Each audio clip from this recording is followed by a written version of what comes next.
පසුදින ජොහාන් තෙමේ ජෙසුස් වහන්සේ තමා සමීපයට වටිනු දැක මෙන්න ලෝකේ පාපදුරන දෙවියන් වහන්සේගේ බැටලු පොතක යනෝ මට පසුවේන තැනන් වහන්සේ මට පෙරසිටි බැවින් මට වඩා උතුම්යයි යමෙකු ගැන මම කීවේද එම උන්වහන්සේය මම උන්වහන්සේ නොහැඳෙන සිටියෙමි එහෙත් වතුරෙන් බෞතිස්ම ස්නාපනය කරමින් මා පැමිණියේ උන්වහන්සේ ඊශ්‍රායල්වරුන්ට ප්‍රකාශ වන පිණිසයයි කීය.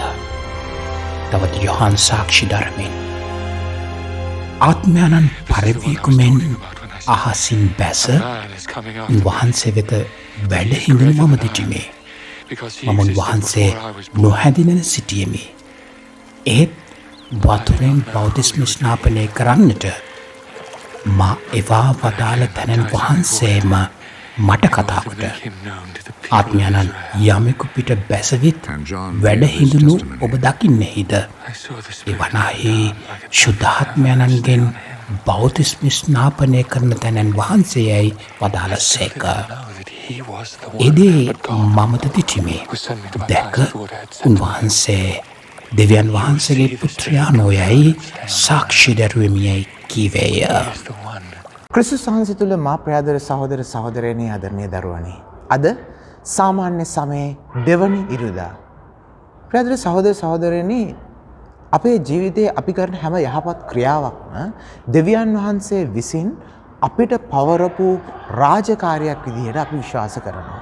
ඇත්තම කිව්වොත් අපේ ජීවිතය අපි ගෙවාගෙන යනකොට අපිට ලැබෙන බාරදූර වගකීම් ඒ වගේම සමහර වෙලාවට අපි තෝරගන්න වෘත්තිය අපි තෝරගන්න ජීවිතය ඇතුලේ අපිට නොයෙක් කාර්යභාරයන් කරන්නට තියෙනවා.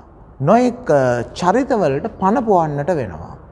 ඇතම් වෙලාවකට අම්මා කෙනෙක් විදියට, තාත්තා කෙනෙක් විදියට, දරුවෙක් විදියට, තරුණයෙක් විදියට, තරුණයක් විදියට, ඒ වගේම සමාජයේ නොයෙක් වෘත්තීන් විදියට අපි අපේ ජීවිතයේ අපේ අනන්‍යතාවය හදා ගන්නවා. මේ හැම දෙයක්ම දෙවියන් වහන්සේගේ දේව රාජ්‍යයේ ගොඩනැගීම වෙනුවෙන් අපි කරන චූටි දේවල් අපි කරන චූටි උත්සාහයන් බවයි අපේ විශ්වාසය. මොකද සෑම යහපත් කාර්යයක්ම දෙවියන් වහන්සේගේ කැමැත්ත මත සිදුවෙන දේවල් නිසා තමයි අපි ඒ තැන්වල ස්ථානගත වෙන්නේ. අපි උන්වහන්සේගේ කැමැත්තට අකමැතිව සිදුවෙන යමක් තියෙනවා නම් අපි දැනුවත් හෝ නොදැනුවත්ව ඒ තැන්වලින් අපිව විතැන් වෙනවා. ඒක තමයි කතෝලික ජීවිතය කියන්නේ.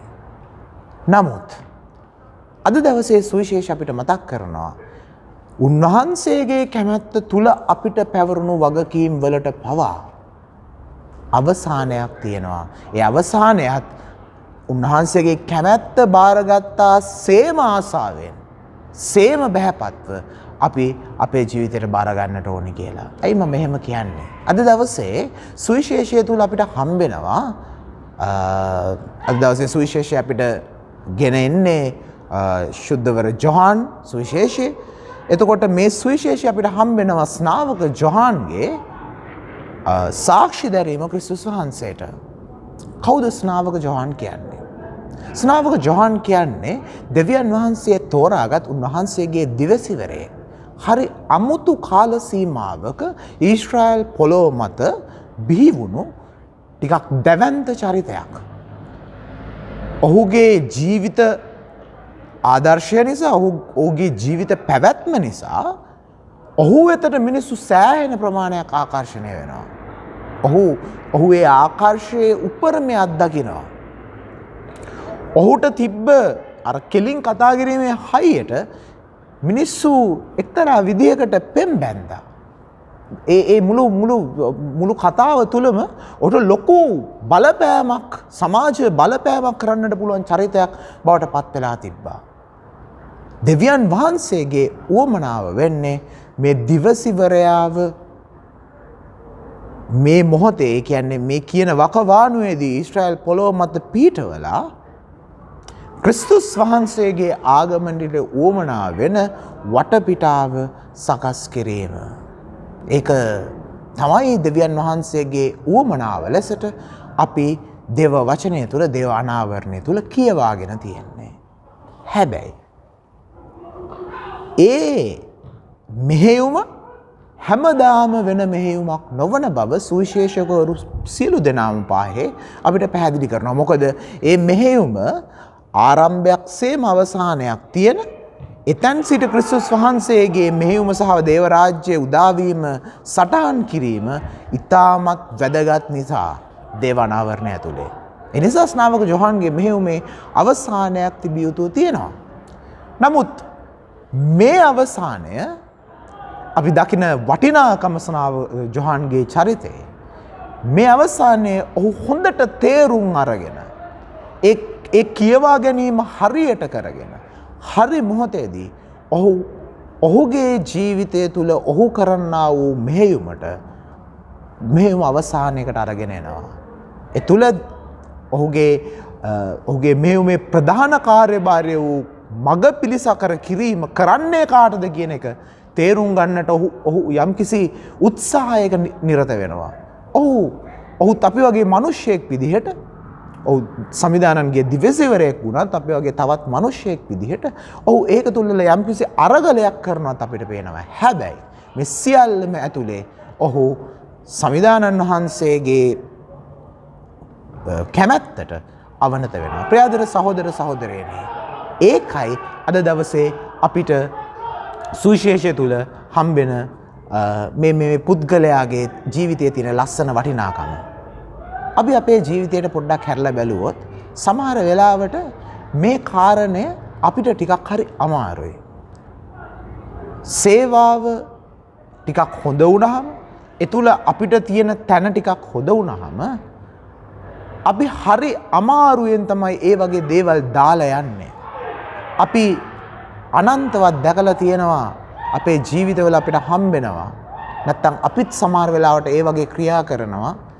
හොඳ සේවාවක් කියලා හිතලා දිගටම නිරන්තරයෙන් මේ තුල රැඳෙන්නට උත්සාහ කරන අවස්ථාවන් සමහර වෙලාවට අපේ පල්ලිවල, සමහර වෙලාවට අපේ සංඝවල, සමහර වෙලාවට අපේ වෘත්තීමය ස්ථානවල මේ දේවල් අපි දිගටම කරගෙන යෑමේ උවමනාවක් තියෙනවා. අපි කැමති නෑ දාලා යන්න. ජීවිතයේ සමහර අවදීන් තියෙනවා අපි කැමති නෑ පහු කරන්න. අපි කැමති නෑ දෙමාපියෙක්ගෙන් නේද, අම්මා කෙනෙක්ගෙන්, තාත්තා කෙනෙක්ගෙන්, සීයා කෙනෙක්, ආච්චි කෙනෙක් කියන තත්ත්වයට පනින්න. අපි අපේ දරුවන්ගේ අම්මලා තාත්තලා වෙන්න හදනවා සමහර වෙලාවට. අපි කැමති නෑ ඒ අවදීන් පහු කරලා ජීවිතේ අතෑරීමට සූදානම් වෙන්න. මෙන්න අද දවසේ අපිට හරි බොහොම ප්‍රායෝගික පණිවිඩයක් මේ සියල්ල හරහා සංවිධානන් වහන්සේ අරන් එනවා. හැබැයි මේ කතාව තුළ ලියවෙන ලස්සනම වදන් පෙළ උන්වහන්සේ පැහැදිලි කරගන්නේ උන්වහන්සේගේ සාක්ෂි ගැනීම. යොහන්තුමා පැහැදිලි කරගන්නේ යොහන්තුමාගේ සාක්ෂි දැරීම තුළ. ඇයි මම එහෙම කියන්නේ? මේ දේ අපිට කරන්නට නම් අපි අපේ ජීවිතයේ දේව සැලැස්ම හඳුනාගත යුතුයි. යොහන්ට ඒ ටික කරන්න හයිය හම්බෙන්නේ ඔහු ජේසුස් තුළ දේව සැලැස්ම දකින නිසා.